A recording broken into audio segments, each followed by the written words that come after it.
لاي مجموعه تنضم؟ لا، هو مجموعه على الفيسبوك كنت منضم ليها. شو هي؟ مجموعه حمار تحت حمار فوق. حمار تحت وحمار فوق.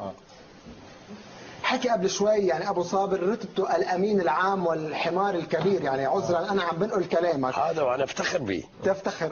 كلنا نفتخر بيه. كلنا نفتخر بيه. انت شو رتبتك في المجموعه؟ انا حمار تاني. المسألة ما فيهاش. شو يعني حمار تاني؟ احنا اول ما بنخش بنبقى في رتبة جحش، ده البداية خالص.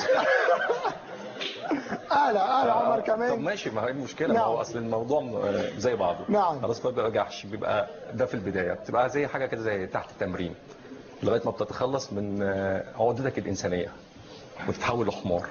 بعد كده تبقى حمار تاني. بعد كده حمار أول. حمار أول. وأنت بدك تصير حمار أول؟ لا، ده لسه بدري قوي. لسه بدري. يعني رح أحكي بعد شوي معك خلال الحلقة حسام عن الجحش، الحمار الأول والحمار الثاني. يعني لا، ولكن أنتم كمجموعة الحمير المصرية شو أبرز المناسبات والنشاطات اللي بتقوموا فيها يعني داخل هذه المجموعة هذه المجموعة؟ احنا عندنا 3 مناسبات. في عندنا يوم الضرب، يوم النهيق، يوم البردع. يوم الضرب؟ الضرب شو يعني؟ يعني بنضرب بعضينا عشان نحس بآلام الحمار. نعم. بس. ويوم النهيق؟ يوم النهيق شو يعني؟ شو بتعمل؟ كيف بتنهق؟ شو بتعمل؟ عادي زي الحمار ما بينهق. عم تحكي جد؟ بحكي جد.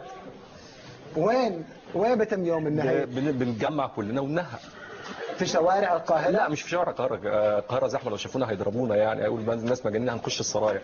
عندنا في سرايا صفراء اللي هي مستشفى المجانين. وين لك؟ بندور على مكان فاضي بنتجمع فيه، بنتقابل فيه بتعملوا ونقعد ننهق عشان نحس باحساس الحمار. على فكرة هو عاملة زي الغنى. ان هي الحمار ده بيطلع احساس الغنى.